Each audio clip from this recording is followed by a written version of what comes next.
Hello student, विद्या creator से मैं निशा। मैं आज आप लोगों को प्रतियोगिता दर्पण जो जून 2023 का अंतर्राष्ट्रीय घटनाक्रम है वो पढ़ाने जा रही हूँ।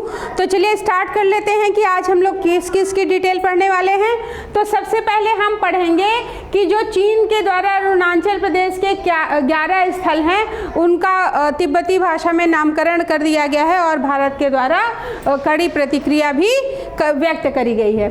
दूसरा हम लोग इसमें देखेंगे कि भारत व चीन के बीच कोर कमांडर स्तर की वार्ता का जो 18वां दौर है वो संपन्न हुआ है। फिर हम देखेंगे कि जर्मनी ने अपने अंतिम 3 परमाणु संयंत्र बंद कर दिए हैं और क्यों करे हैं और इसकी जगह पे वो क्या चीज़ ला रहा है वो देखेंगे। दूसरा हम देखेंगे कि नाटो का सदस्य अब नया कौन बना है, यानी 31वां सदस्य आपका फिनलैंड बना है। तो ये देखेंगे कौन कौन से नाटो के सदस्य हैं वो देखेंगे, नाटो क्यों बना है वो देखेंगे। फिर भूटान नरेश जिग्मे खेसर नामग्याल वांगचुक भारत की यात्रा पे आए हैं और किन किन विषयों पे बात हुई है, इस टॉपिक में हम उसके बारे में जानकारी लेंगे। इसके अलावा हम देखेंगे गृह युद्ध की आग में सूडान झुलस रहा है और संघीय सहयोग संगठन के रक्षा मंत्रियों की बैठक नई दिल्ली में संपन्न हुई है। तो ये सारे टॉपिक्स अभी हम डिटेल में देखने वाले हैं। तो चलिए स्टार्ट करते हैं।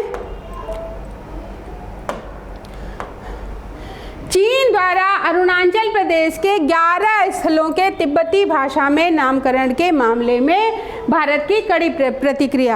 आपको पता है कि जो चाइना है वो अपने विस्तार की नीति के कारण जाना जाता है, यानी दूसरे के क्षेत्र को भी वो अपना बताता है। उसी तरह से अरुणाचल के जो कुछ स्थल हैं उसने कहा ये मेरा है और वहाँ का नाम उसने तिब्बती भाषा में कर दिया है।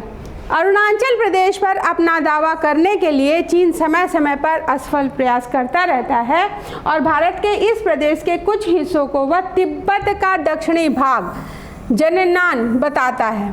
ठीक है, तो ये इम्पॉर्टेंट है कि इन स्थलों को ये क्या बताता है कि ये तिब्बत का दक्षिणी भाग जन्नांग है और इस दावे के तहत इसके 11 स्थलों के नाम बदलकर तिब्बती भाषा में इसके नामों के साथ नया मानचित्र चीन के नागरिक मंत्रालय ने 2 अप्रैल 2023 को जारी भी कर दिया है। बताइए, मतलब नाम चेंज किया, मानचित्र भी बना लिया। इन 11 स्थलों में 2 भूमि क्षेत्र हैं, ये इम्पोर्टेंट है। क्या क्या शामिल हैं? 2 आवासीय क्षेत्र हैं और 5 पर्वत शिखर व 2 नदियाँ इसमें शामिल हैं। चीन के इस कदम की कड़ी प्रतिक्रिया व्यक्त करते हुए भारतीय विदेश मंत्रालय के प्रवक्ता अरिंदम बागची ने स्पष्ट कहा है कि चीन द्वारा नाम बदल देने से वास्तविकता नहीं बदलेगी। चीनी प्रयास को खारिज करते हुए प्रवक्ता ने कहा कि अरुणाचल प्रदेश भारत का अभिन्न अंग है और हमेशा रहेगा।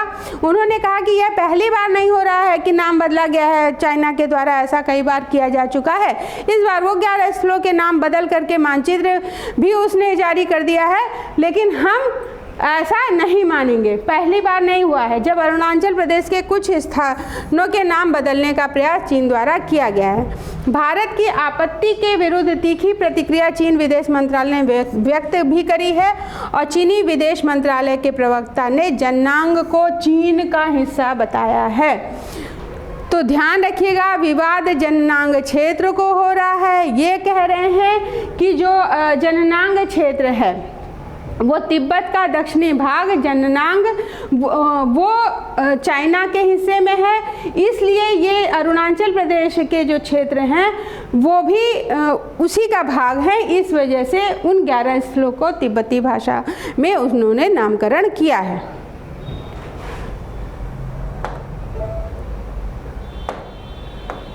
फिर भारत व चीन के बीच कोर कमांडर स्तर की वार्ता का 18वां दौर शुरू हुआ है। 3 वर्ष पूर्व अगर हम देखें तो जून 2020 में पूर्वी लद्दाख क्षेत्र में गलवान घाटी में चीनी सैन्य बलों द्वारा वास्तविक नियंत्रण रेखा पर अतिक्रमण करने के फलस्वरूप जो सैन्य टकराव हुए थे उससे जो विषमता उत्पन्न हुई थी और वास्तविक नियंत्रण रेखा पर ये जो मुद्दे उपजे थे, यानी एक कारण था इन मुद्दों को और जो सैन्य टकराव से उत्पन्न विषमताएं थी उनको दूर करने के लिए ये भारत और चीन के बीच कोर कमांडर स्तर की वार्ता का 18वां दौर शुरू हुआ है। तो ध्यान रखिएगा क्यों शुरू हुआ है। तो जून 2020 में जो पूर्वी लद्दाख क्षेत्र में गलवान घाटी है वहाँ पे चीनी सैन्य बल जो है जो वास्तविक रेखा है उसके अंदर आ गए थे। तो जो सैन्य टकराव और विषमता उत्पन्न हुई थी उसी के मुद्दों को सुलझाने के लिए बात हुई है। तो इसमें कोई बहुत बड़ा रिजल्ट निकल के नहीं आया है, ठीक है। और ये जो हुई है वो 18वां दौर 22 अप्रैल 2023 को संपन्न हुआ है पूर्वी लद्दाख सेक्टर में चुशूल मोल्दो मीटिंग पॉइंट पर संपन्न हुआ है। तो कहाँ संपन्न हुआ है ये इम्पॉर्टेंट है, क्यों हुआ है ये इम्पॉर्टेंट है, और कहाँ पे हुआ है चुशूल मोल्दो मीटिंग पॉइंट पर संपन्न हुआ है। वार्ता में भारतीय पक्ष का नेतृत्व किसने किया है ये ध्यान रखिएगा, fire and fury corps commander lieutenant general Rashim Bali ने किया है। और वहीं चीनी पक्ष का नेतृत्व उसके समकक्ष अधिकारी के द्वारा किया गया है।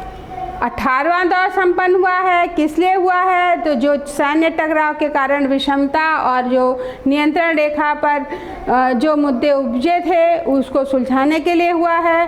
और ये कब हुआ है 18 दौर, तो ये आपका हुआ है 22 अप्रैल 2023 को। कहाँ पे हुआ है तो पूर्वी लद्दाख सेक्टर में चुशूल मोल्दो मीटिंग पॉइंट पर। और भारत के द्वारा जो नेतृत्व किया गया है वो कौन है तो fire and fury corps commander lieutenant general Rashim Bali. Clear हो गया।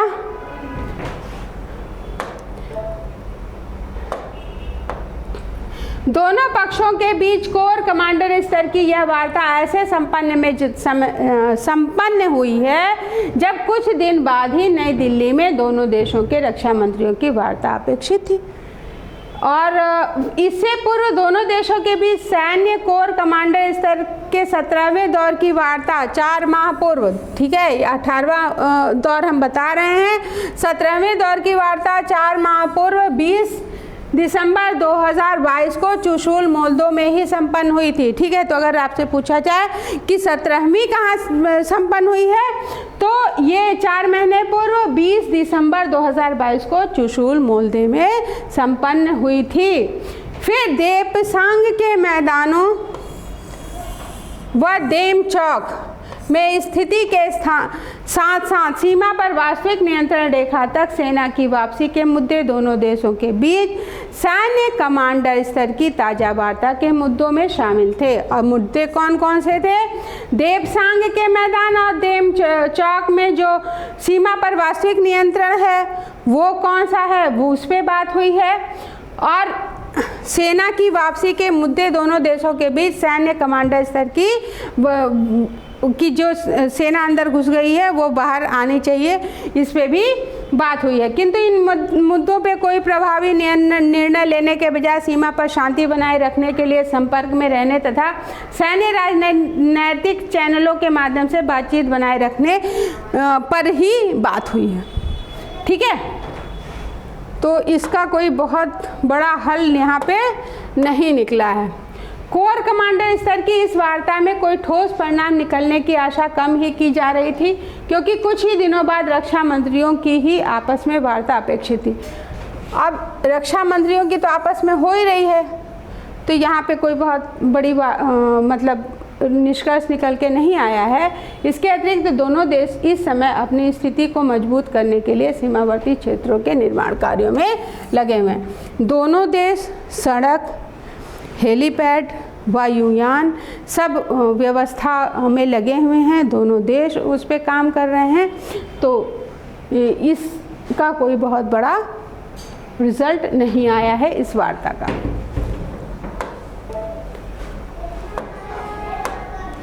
फिर बात करते हैं, जर्मनी ने अपने अंतिम 3 परमाणु संयंत्र भी बंद कर दिए हैं। अंतिम 3 परमाणु संयंत्र बचे थे उसको भी उन्होंने बंद कर दिया है। उनका कहना यह है कि ये पर्यावरण के लिए बहुत ज़्यादा नुकसानदेह है। इसलिए ऐसा किया गया है। जर्मनी ने अपने तीनों अंतिम परमाणु ऊर्जा संयंत्रों का संचालन, इम्पॉर्टेंट है, कब बंद किया है और किसने बंद किया है? तो 15 अप्रैल 2023 को। किसने बंद किया है? तो जर्मनी ने। और इसके साथ ही 6 दशकों से भी अधिक समय तक चले परमाणु युग का वहाँ अंत हो गया है। अब वहाँ पे परमाणु युग का अंत हो चुका है।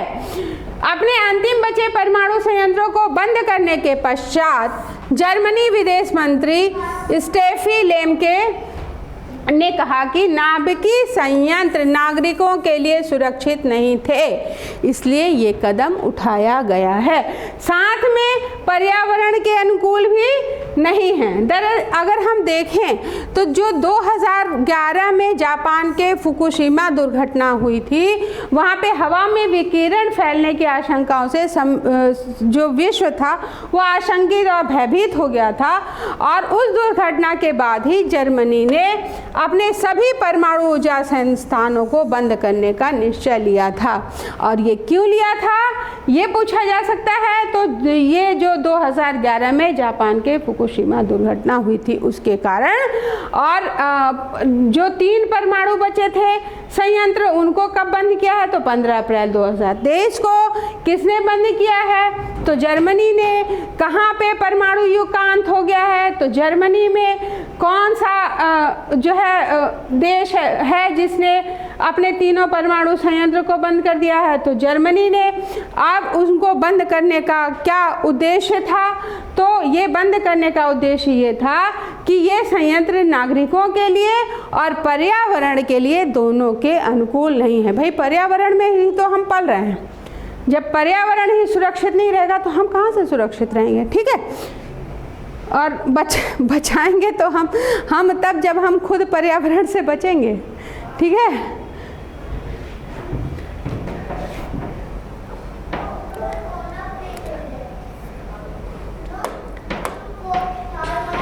अपने अंतिम बचे तीनों संयंत्रों को 2022 में ही जर्मनी की बंद करने की योजना थी, किंतु ऐसा नहीं हो सका था क्योंकि यूक्रेन युद्ध के बीच उसे अपना यह फैसला टालना पड़ा था। यूक्रेन से युद्ध हो रहा था, इस वजह से टालना पड़ा था। यूक्रेन पर रूस के आक्रमण के पश्चात, रूस और यूक्रेन युद्ध आप लोग तो सुने ही होंगे, तो इसके कारण इसका फैसला ये टला था। और यूक्रेन पर रूस के आक्रमण के पश्चात जर्मन ने रूस से जीवाश्म ईंधन का आयात रोक दिया था। जीवाश्म ईंधन का आयात उसने रोक दिया था, जिसके कारण जर्मनी को अपने परमाणु संयंत्रों को बंद करने में देरी हुई थी। यानी परमाणु संयंत्र 2022 में ही ये बंद कर देता अगर रूस और यूक्रेन का युद्ध ना होता। क्यों? क्योंकि यूक्रेन से ही ये जीवाश्म ईंधन का आयात कर रहा था। जब अनेक देश अपने कार्बन उत्सर्जन को कम करने के लिए परमाणु ऊर्जा में अपना निवेश बढ़ा रहे हैं, दूसरी ओर जर्मनी 2035 तक खुद को पूरी तरह से नवीकरणीय ऊर्जा पर शिफ्ट करना चाह रहा है। मतलब हम लोग अभी पीछे ही हैं, वो पहले की सोच रहे हैं। सोचिए, नवीकरणीय ऊर्जा पर शिफ्ट कर रहा है। परमाणु त्रासदियों के कारण, लोगों के दिलों में बैठे खौफ के कारण परमाणु विरोधी आंदोलन वाले देश जर्मनी अगर पूछा जाए कि कौन सा देश परमाणु विरोधी है, तो आपका जर्मनी। परमाणु संयंत्र बंद करने का खूब समर्थन लोगों ने किया और परमाणु विरोधी आंदोलनों को प्रेरक ग्रीस पीस पार्टी ने बर्लिन के ब्रेडेनबर्ग ग्रेट के निकट इस अवसर के सम्मान में एक समारोह का आयोजन किया, जिसमें 15 अप्रैल को एक यादगार दिन बनाने का आह्वान किया गया है। यानी 15 अप्रैल को एक यादगार दिन बनाया जाएगा, इसका आह्वान किया गया है। फिर बात करते हैं कि कौन सा ऐसा देश है जो नाटो का सदस्य बना है, तो वो है आपका फिनलैंड। रूसी सीमा से सटा है ये। और कौन सा देश है? नार्डिक देश। नार्डिक देश के अंतर्गत कौन कौन आते हैं, ये मैं आप लोगों को ज्योग्राफी में पढ़ाऊंगी अभी, क्योंकि करंट पढ़ा रही हूँ। तो देख लीजिए, अगर आपसे पूछा जाए कि नाटो में कौन सा नार्डिक देश शामिल हुआ है अभी जस्ट, तो आपका फिनलैंड होगा। और किसकी सीमा से सटा हुआ है? तो रूसी सीमा से। अब नाटो सदस्य बन गया है उसके नाटो का जो सदस्य है वो कौन सा है? 31वां सदस्य बनने की घोषणा नाटो के महासचिव जेंस स्टोल्टेनबर्ग ने करी है। तो जेंस स्टोल्टेनबर्ग कहाँ के हैं?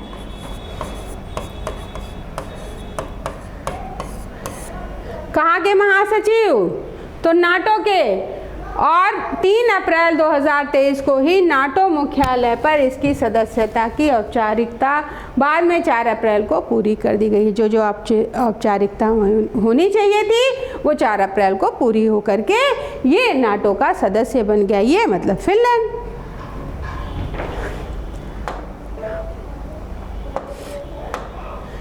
याद रहेगा, फिनलैंड नॉर्डिक देश रूस की सीमा से सटा हुआ है, 31वां बना है। ये सारे मोस्ट इम्पॉर्टेंट हैं। फिर सोवियत संघ काल में अमेरिका व सोवियत संघ के बीच तटस्थता की नीति पर रहे फिनलैंड व स्वीडन ने यूक्रेन पर रूसी हमले के पश्चात सुरक्षात्मक रवैया अपनाते हुए नाटो की सदस्यता हेतु आवेदन किया था। कब? मई 2022 को। फिनलैंड की 1300 किलोमीटर जो सीमा है, तो कितनी सीमा रूस से सटी है? तो 1300 के कारण रूस इन देशों की नाटो की सदस्यता के पक्ष में नहीं था। अब क्यों नहीं था? क्योंकि अगर ये नाटो में शामिल हो जाता है तो जितने नाटो के देश हैं वो इसके सहयोग में आ जाएंगे अगर रूस आक्रमण करता है तो, या सीमा हथियाने की कोशिश करता है तो। नाटो के सदस्य देशों में से तुर्की व हंगरी को छोड़कर से सभी ने इन दोनों नॉर्डिक देशों के आवेदन का स्वागत किया था। तुर्क और हंगरी की नाटो से इसकी सदस्यता के लिए आपत्ति थी। तुर्की ने कुर्द आतंकवादियों को पनाह देने के आरोप फिनलैंड व स्वीडन पर लगाए थे। ठीक है, स्वीडन भी लेना चाह रहा था लेकिन स्वीडन को नहीं मिला है, फिनलैंड को मिल चुका है। कौन सा हो गया है? तो 31वां। और इस पे क्या लगाया गया था आपत्ति? तुर्की ने लगाई थी कि ये कुर्द आतंकवादियों को पनाह दे रहे हैं। इनकी आपत्ति के चलते फिनलैंड और स्वीडन की नाटो की सदस्यता अटकी हुई थी। ठीक है, हंगरी का आरोप था। अब ये तो आपने तुर्की देखा कि तुर्क ने बोला था कि कुर्द आतंकवादियों को ये पनाह दे रहे हैं। हंगरी ने क्या कहा? ये याद रखिएगा, तुर्की ने कहा कि कुर्द को जो है पनाह दे रहे हैं फिनलैंड और स्वीडन, इसलिए इनको नाटो की सदस्यता नहीं मिलनी चाहिए। हंगरी ने क्या कहा? हंगरी ने कहा कि फिनलैंड व स्वीडन में कानून व्यवस्था ठीक नहीं है, इसलिए इनको नाटो का सदस्य नहीं होना चाहिए। अब ऐसा है क्यों? क्योंकि नाटो में किसी देश के नए सदस्य के रूप में शामिल करने के लिए यह ज़रूरी है कि संगठन के किसी भी सदस्य को इस पर आपत्ति न हो। यानी जितने देश शामिल हैं नाटो के सदस्य हैं वो उनका बहुमत मिलना चाहिए।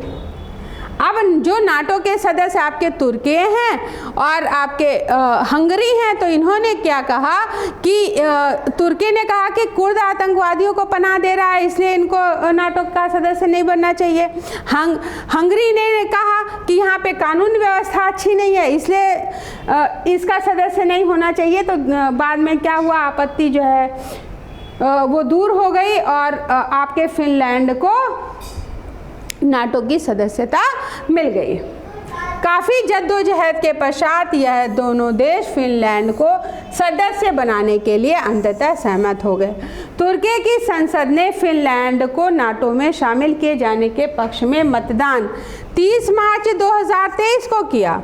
इससे फिनलैंड की सदस्यता के लिए अंतिम बाधा दूर हो गई और इसके पश्चात फिनलैंड को इस सैन्य गठबंधन का 31वां सदस्य बनने की पुष्टि नाटो के महासचिव कौन है? जेंस स्टोल्टेनबर्ग ने 3 अप्रैल 2023 को की। अब स्वीडन के मामले में भी तुर्की व हंगरी की आपत्तियां दूर करने का प्रयास अमेरिका व नाटो के अन्य सदस्यों द्वारा किया जा रहा है और जैसे ही ये आपत्तियां दूर होंगी और स्वीडन भी जल्दी ही नाटो का सदस्य बना लिया जाएगा। क्लियर हो गया? कौन सा देश नाटो का सदस्य बना है? तो वो फिनलैंड। फिनलैंड के विरोध में कौन से 2 देश थे, उन्होंने कौन सी आपत्ति लगाई थी? फिर 32वां कौन सा बनने वाला है, ये कब बना है? यही सब इम्पॉर्टेंट क्वेश्चंस हैं जो आपके एग्ज़ाम में घुमा के या सीधे पूछे जा सकते हैं। पूछे तो वही जाएंगे ना, ठीक है, चाहे जैसे पूछे।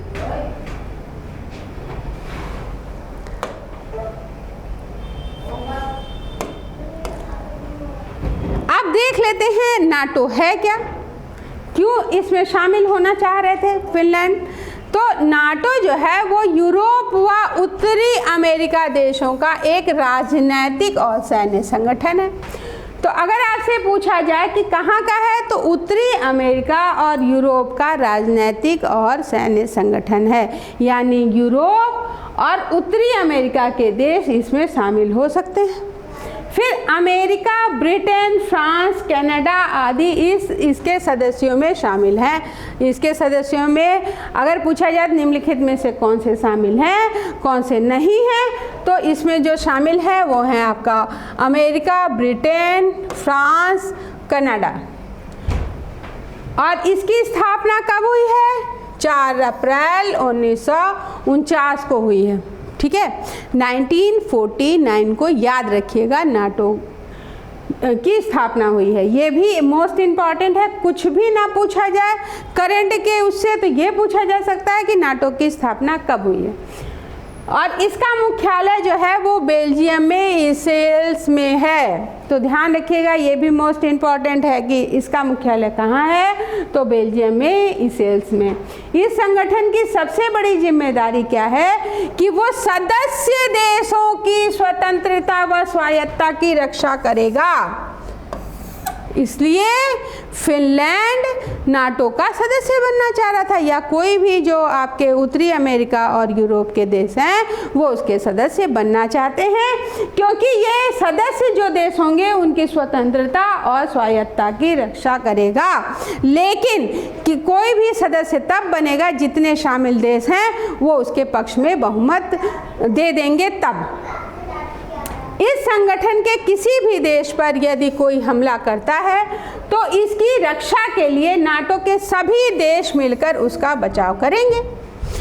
यानी समझ लीजिए कि एक छोटा सा ग्रुप बना रखा है कि भाई हमारे में से कहीं भी कोई आपत्ति होगी या कोई हमारे ऊपर हमला करेगा, कोई या विपत्ति पड़ेगी, तो सारे मिलकर के एकजुट होकर के उसके बचाव में खड़े हो जाएंगे बस। नाटो की स्थापना मूलतः तत्कालीन सोवियत संघ से यूरोप की सुरक्षा के लिए हुई थी, ठीक है। और धीमे धीमे वो बढ़ती चली गई। और 1949 में स्थापना के समय नाटो के सदस्य देशों की संख्या कितनी थी? तो 12 थी। अब कितनी हो गई है? तो 31 हो गई है। फिनलैंड और इसका 31वां सदस्य बना है। और कौन सा सदस्य है? तो आपका है फिनलैंड।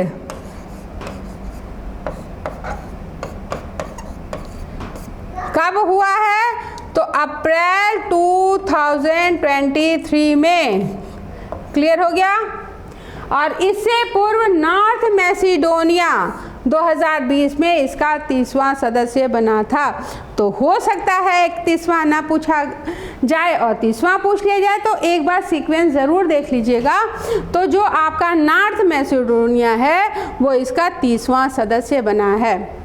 देखिए, सबसे बड़ी चीज़ कहीं से कुछ भी पूछा जा सकता है, घुमा के या सीधे। तो आपको क्या करना है कि कंटेंट में भी और चूज़ नहीं करना है, बल्कि और क्वेश्चन देखिए कि ऐसे नहीं पूछा तो कैसे पूछेगा। अगर सिलेक्शन लेना चाहते हैं तो, अगर समय बर्बाद करना चाहते हैं या समय पास कर रहे हैं या मम्मी पापा को या अपने रिलेटिव्स को बताना चाह रहे हैं कि भाई मैं सिविल की तैयारी कर रहा हूँ, तब तो आप कोताही बरत सकते हैं।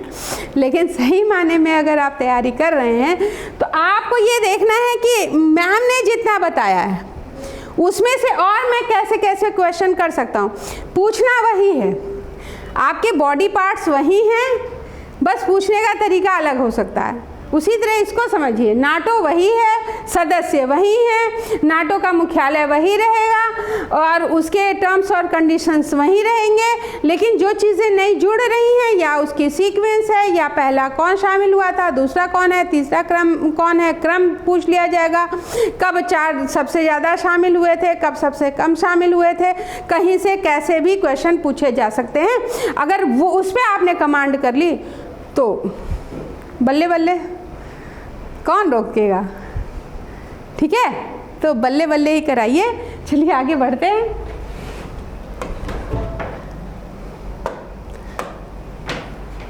फिर देखते हैं स्थापना के समय जो शामिल हुए हैं, धीमे धीमे सारे उसके बारे में हम आपका डिस्कस करा लेते हैं, ताकि इससे अगर क्वेश्चन पूछा जाए तो ये भी आपका गलत ना हो, क्योंकि ये पूरा नाटो टॉपिक ही ना बेटा मोस्ट इम्पॉर्टेंट।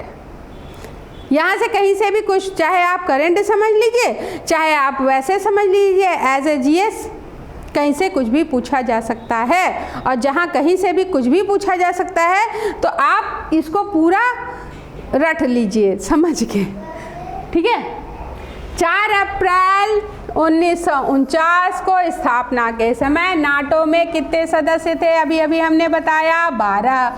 अब उसमें क्या कौन कौन थे, Belgium, Canada, Denmark, France, Iceland, Italy, Luxembourg, Netherlands और नॉर्वे, पुर्तगाल, ब्रिटेन, अमेरिका।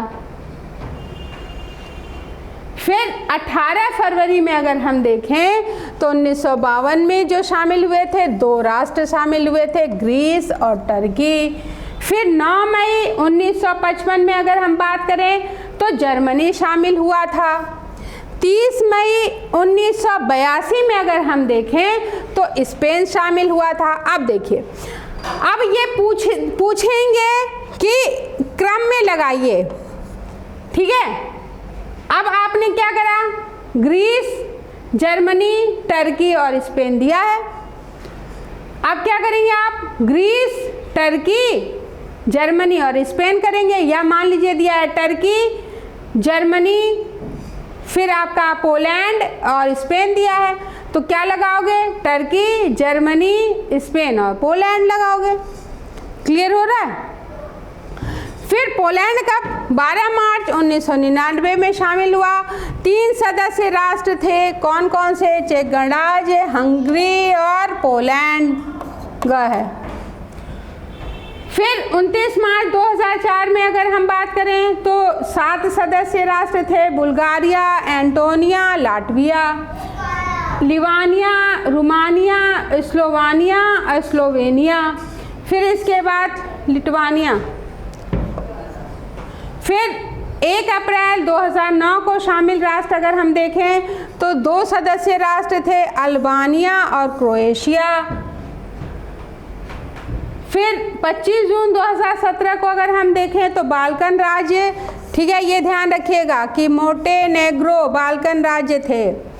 फिर 27 मार्च 2020 को अगर हम देखें तो नॉर्थ मैसिडोनिया नाटो का 30वां सदस्य बना है, और 4 अप्रैल 2023 को फिनलैंड नाटो का 31वां सदस्य बना है।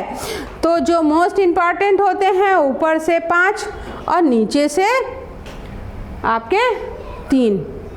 ठीक है, ये तो सीक्वेंस में भी पूछे जा सकते हैं, तो ये ध्यान रखिएगा।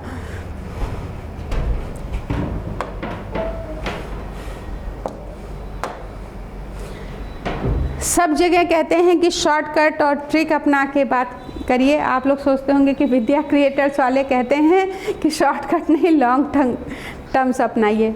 इसलिए कहते हैं कि सिलेक्शन हमें आपको फुल्ली दिलाना है, ये नहीं कि सिर्फ प्री निकलवाना है या मेंस या इंटरव्यू। हम चाहते हैं कि हमारे जो स्टूडेंट जाएं उनका पूरा तैयार हो कि वो अगर इंटरव्यू में सीधे बैठ जाए ना तो उसको झिझक नहीं होनी चाहिए। अब झिझक होती कब है, जब आपको चीज़ें याद नहीं होती या आपको डर लगता है कि यार मैं करूँगा कैसे। तो जो वो मैं करूँगा कैसे या मैं नहीं कर सकता, बस वही हमें दूर करना होता है। और जिस दिन ये दूर हो गया उस दिन तो कैसे भी पड़ाव आएंगे, हम तो पार कर ही लेंगे। ठीक है, कारवां बड़ा हो या छोटा हो, वो डिपेंड करता है किस चीज़ पे। अगर छोटा कारवां भी है, अगर उसका नेतृत्व अच्छे के हाथ में है तो अपने आप सफलता मिलेगी। ठीक है, तो विद्या क्रिएटर्स और उसकी टीम यही काम करती है। चलिए स्टार्ट करते हैं फिर से। भूटान नरेश जिग्मे खेसर नामग्याल वांगचुक। नाम सुन के डरिएगा नहीं, 10 बार बोलिएगा और 11वें बार अपने आप बोलने लगेंगे। ठीक है, छोटे बच्चों की तरह। जिग्मे खेसर नामग्याल वांगचुक ये भूटान नरेश हैं और श्रीमती द्रौपदी मुर्मू के निमंत्रण पर ये भारत आए थे। आधिकारिक यात्रा थी इनकी। कब की थी? 3 से 5 अप्रैल 2023 को। इस यात्रा पर उनके साथ उच्च स्तरीय शिष्टमंडल में भूटान के विदेश मामलों व विदेश व्यापार मंत्री के अतिरिक्त भूटान सरकार के वरिष्ठ अधिकारियों का दल भी आया था। भूटान नरेश की इस यात्रा जो थी वो काफ़ी समय से प्रतीक्षित थी कि अब आना है। तो हाल ही में भूटानी प्रधानमंत्री लोते शेरिंग, तो याद रखिएगा कौन है, तो लोते शेरिंग है कि हाल ही में एक विवादित बयान आया था आपकी डोकलाम सीमा के ऊपर। तो भारत व भूटान के साथ चीन भी एक महत्वपूर्ण साझेदार है, ऐसा बयान दिया गया था। तो इसी के पश्चात भूटान नरेश की भारत की यात्रा अत्यधिक महत्वपूर्ण मानी जा रही है। ये पहला अवसर है जब भूटान की ओर से भारत की नीति से अलग हट के कोई बयान दिया गया है। भूटान जो है वो भारत का सहयोगी, जैसे पहले नेपाल था, लेकिन इस बार ऐसा पहली बार हुआ है कि विरोधी बयान आए हैं या भारत की नीति से हट करके बयान आए हैं। और किसके बारे में आए हैं? तो डोकलाम सीमा के ऊपर। तो ये ध्यान रखिएगा कि डोकलाम सीमा के ऊपर विवाद किसका? तो भारत और भूटान के जो नरेश हैं उनका क्या नाम है? तो जिग्मे खेसर नामग्याल वांगचुक। फिर अगर हम पूछें भूटानी प्रधानमंत्री कौन है, तो लोते शेरिंग जी महत्वपूर्ण इसलिए हो गए हैं क्योंकि इन्होंने विवादित बयान दिया है। या ये पूछा जा सकता है कि ये वाला जो विवादित बयान है वो किसके द्वारा दिया गया है? तो ये आपके प्रधानमंत्री जो भूटान के हैं लोते शेरिंग के द्वारा दिया गया है।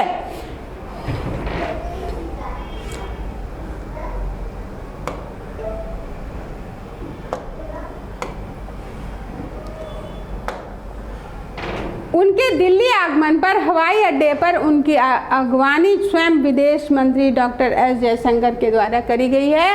और नई दिल्ली में 4 अप्रैल को सबसे पहले राष्ट्रीय सुरक्षा सलाहकार अजीत डोभाल के साथ सीमा संबंधी मुद्दों पर उनकी विस्तृत बातचीत हुई है। 4 अप्रैल को प्रधानमंत्री श्री नरेंद्र मोदी के साथ द्विपक्षीय वार्ता हुई थी और इससे पूर्व ये राजघाट में महात्मा गांधी की समाधि पर गए और उनको श्रद्धांजलि भी दी थी। नई दिल्ली में प्रधानमंत्री आप देख सकते हैं नरेंद्र मोदी जी, और ये हैं आपके भूटान नरेश जिग्मे खेसर नामग्याल वांगचुक। फिर प्रधानमंत्री श्री मोदी के साथ उनके आवास पर ही मेहमान नरेश की वार्ता हुई और बाद में ये राष्ट्रपति भवन में राष्ट्रपति हमारी द्रौपदी मुर्मू जी हैं उनसे भेंट करने पहुंचे थे।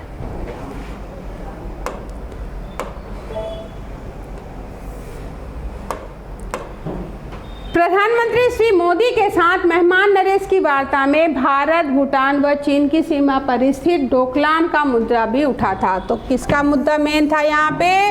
डोकलाम, ध्यान रखिएगा।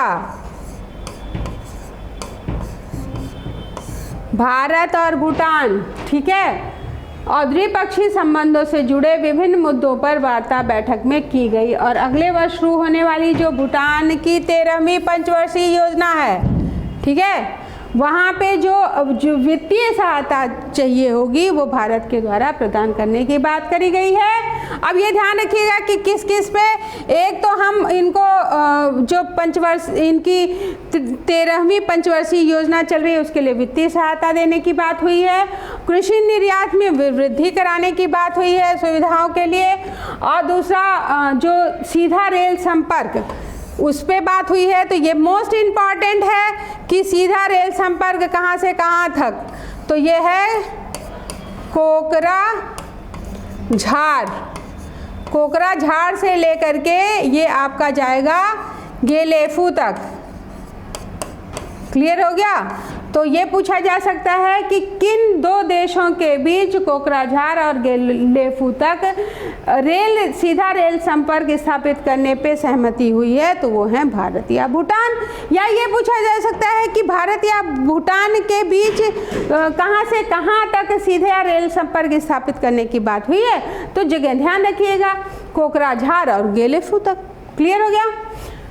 इसके अलावा व्यापार, निवेश, संपर्क के क्षेत्र में सहयोग, संवर्धन, रेल मार्ग, इसके अलावा अतिरिक्त सड़क, वायु, अंतर्देशीय जल मार्ग के रास्ते संपर्क सुविधाओं के विकास हेतु सहमति भारत ने दी है। जय गांव के निकट दोनों देशों की सीमा पर, ठीक है, तो कहाँ पे लगाया जाएगा ये भी मोस्ट इम्पॉर्टेंट है।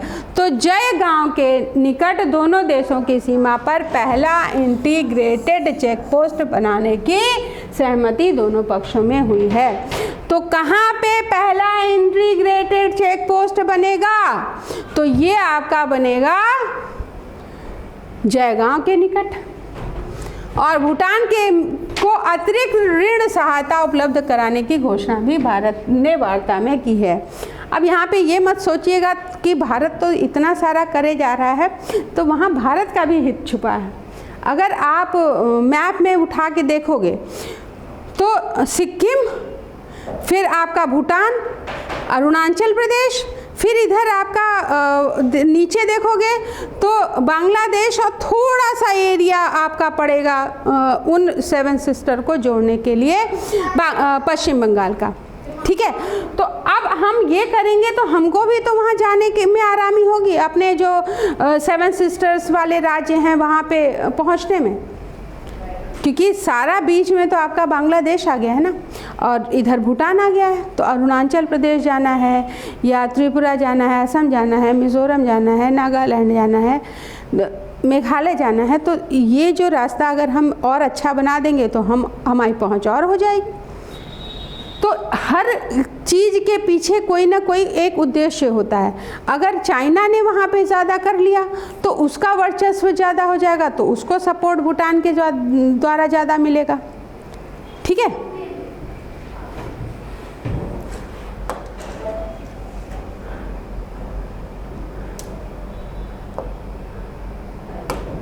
राष्ट्रपति श्री द्रौपदी मुर्मू ने राष्ट्रपति भवन में भूटान नरेश का स्वागत करते हुए कहा कि भारत भूटान के साथ बहुआयामी और विशिष्ट साझेदारी को बहुत महत्व देता है।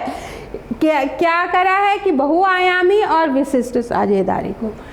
इस वर्ष दिसंबर 2023 में भूटान सबसे कम विकसित देशों की श्रेणी से बाहर आ गया। पहले क्या था कि सबसे कम विकसित देशों की श्रेणी में था, जो अब चार्ट में ऊपर गया है और एक उच्च आय वाली अर्थव्यवस्था की राह पर आगे बढ़ने के लिए आगे बढ़ रहा है। और इस संदर्भ में उन्होंने कहा कि भारत इस यात्रा में भूटान का विश्वसनीय भागीदार बना रहेगा।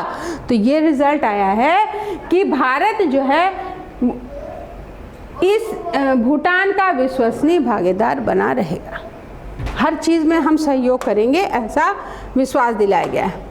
अंतर्राष्ट्रीय घटनाक्रम के कुछ पॉइंट्स मैं आपको इसमें दे चुकी हूँ, उसको आप कई बारी पढ़ लीजिएगा, समझ लीजिएगा, जो मैप में देखना है देश देख लीजिएगा और इसी तरह से पढ़ते रहिए और सफल होते रहिए। आज के लिए इतना ही, थैंक यू।